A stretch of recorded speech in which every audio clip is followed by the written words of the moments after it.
for those of you that don't know the backstory here, I mean, everyone from the sell side to the buy side to Twitter was up and down Rob's ass this weekend trying to get ahead of this and influence, what he's going to say. And that's what people do when they don't like what you're going to say. They try to stop you from saying it. I mean, if you live in China, you could lose some fingers for saying what Rob's going to say. So we get it.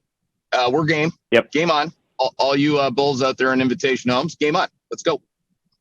Yeah. And by the way, like, I was a bull a week ago, but when new information comes to light, sometimes you have to pivot. And what I would say is, as I dug into this and, actually read the complaint, I became more concerned, not less so, to the point of, honestly being somewhat disgusted. The thought of a lot of homes, and I mean a lot of homes, potentially, if this whistleblower is correct, being out of code and, residents living in out of code homes for upwards of a decade, didn't really sit well with me. But I think, my job is to handicap whether there's something here. And initially, I think the reaction out of the sell side and the company is like, hey, look, this is nothing. This is just like, we get these all the time. But what I would say is just go to the Superior Court of California, pull down the complaint and read it. And then on the backside, decide whether or not this is a place you want to be.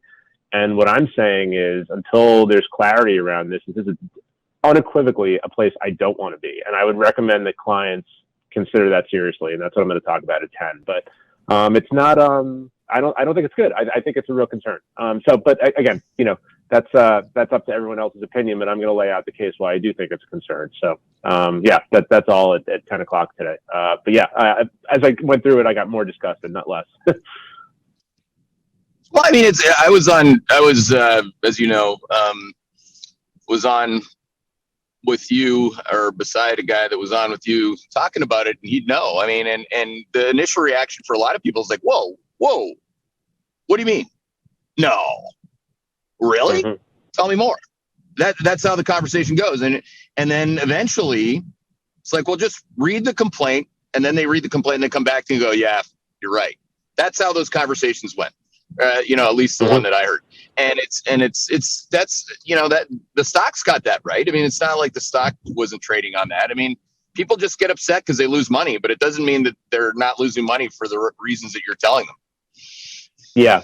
And at the very least, I just recommend to people put a downside case where this goes bad, like really bad, into your probability weighted analysis of this stock, right? Like right now, I would argue that everyone's assuming the status quo kind of best case scenario, but especially on the sell side, but also on the buy side, except for a couple, smart people who are also very, very concerned about this. Just probability weight a bad outcome here, and then act accordingly. And that's what I'm going to do.